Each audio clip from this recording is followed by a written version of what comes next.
ඉක්මන් රට YouTube channel එකට ඔයාලා සාදරයෙන් පිළිගන්නවා.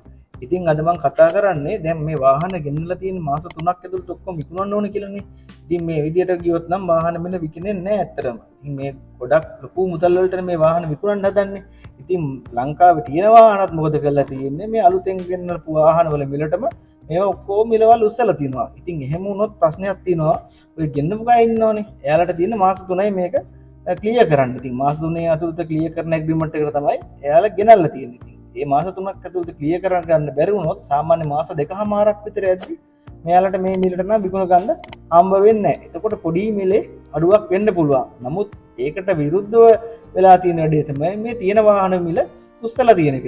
ඒක ගොඩක්ම වෙලා තියෙන්නේ ෆිනෑන්ස් කම්පැනි වලින් තමයි මේ වැඩේ කරලා තියෙන්නේ. ඉතින් ඒකට හේතුව තමයි මේ වැලිඩේෂන් එක උපරිමේ දීලා මේ සාමාන්‍ය ලක්ෂ 10ක්වත් ඉස්සර තිබ්බා සාමාන්‍ය 150ක්වත් දාන්න ඕන කියලා. දැන් එහෙම නැහැ 175ක් එයාලා ලීසින් පාසුකම දෙනවා. ඉතින් එතකොට මෙයාලම කරන්නේ මොකද්ද වාහනේ මිනිස්සුන්ගේ අතේ තියෙන ගානට හරියන්න මේකේ මිල ඒ කියන්නේ වැලිඩේෂන් එකත් මොකද කරන්නේ ලොකු වගේකට යනවා. ඉතින් මේ වැලිඩේෂන් වැඩි කරන ඉඳ තමයි ගොඩක් වෙලාවට මේ වාහනවල මිල නැගලා තියෙන්නේ. ඉතින් මේ දවස්වල ඉතින් බලන්නකෝ පුළුවන් අය ඔක්කොම වාහන එකතු කරනවා. ඉතින් වාහන එකතු කරනවා කියන්නේ නම් සාමාන්‍ය මිනිහෙකුට නම් වාහන ගන්න හම්බෙන්නේ නැහැ. ඉතින් ඇත්තටම ඉතින් මේ යන විදියට ගියොත් සාමාන්‍ය මිනිහෙකුට වාහනයක් ගන්නවා කියන එක හීනයක් වෙනවා. ඉතින් කොල්ලොන්ගේ යකඩ හීන බොද කරලා තමයි තියෙන්නේ මේ අලුතෙන් වාහන ගෙන්නපු එක. ඇත්තම කිව්වොත් දැන් ඇත්තම කතාව කිව්වොත් වාහන ගෙන්නුවට වඩා හොඳයි වාහන නොගෙවුණු ගණන්. ඉතින් හිතන්නකෝ නිකන් පැණ්ඩකාර රථයක් සාමාන්‍ය 2015ක් වගේ ලක්ෂ 20 කියන්නේ මම මේ කතා කරන්නේ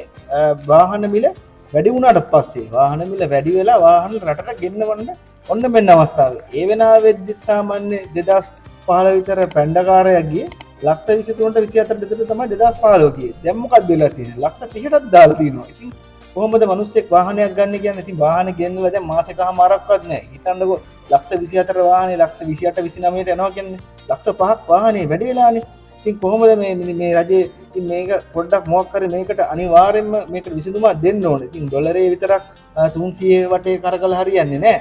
ඉතින් අනිවාර්යෙන් මේ වාහන මිල වැඩි කරන එකට සම්බන්ධව රජය මොකක් හරි ඉක්මනින් ප්‍රතිඵලයක් ගත යුතුයි. ඉතින් අපි මේ වගේ වීඩියෝවක් කරලා අපි බලාපොරොත්තු වෙන්නේ ඉතින් මේ කොල්ලොන්ගේ යකඩ හීන ඉෂ්ට කරගන්න රජයේ පොඩ්ඩක් කාට හරි අවධානයක් යොමු වෙන්න කියලා. නැත්තම් මේක මිනිස්සුන්ට හිතෙන විදියට වාහන මිල වැඩි කරොත් සාමාන්‍ය මිනිහෙකුට වාහනයක් ගන්න වෙන්නේ නැහැ. ඉතින් ඔයාගේ අදහසත් මොකද්ද කියලා අනිවාර්යෙන් කමෙන්ට් කරන්න. ඉතින් ඔයාගේ අදහසත් ගොඩක් වටිනවා. අපි කෙනෙකුට වාහනයක් ගන්න හෝ විකුණන්න හෝ මොකද්ද කරන්න කියලා හිතාගන්න. ඉතින් අපේ YouTube channel එක subscribe කරලා නැත්නම් subscribe කරලා තියාගන්න. ඉතින් අලුතෙන් වාහනයක වීඩියෝ එකක් හරි මේ වගේ මිල සම්බන්ධ වීඩියෝ එකක් හරි දාපු ගමන් ඔයාලට බලා ගන්නත් පුළුවන්. සුබ දවසක්.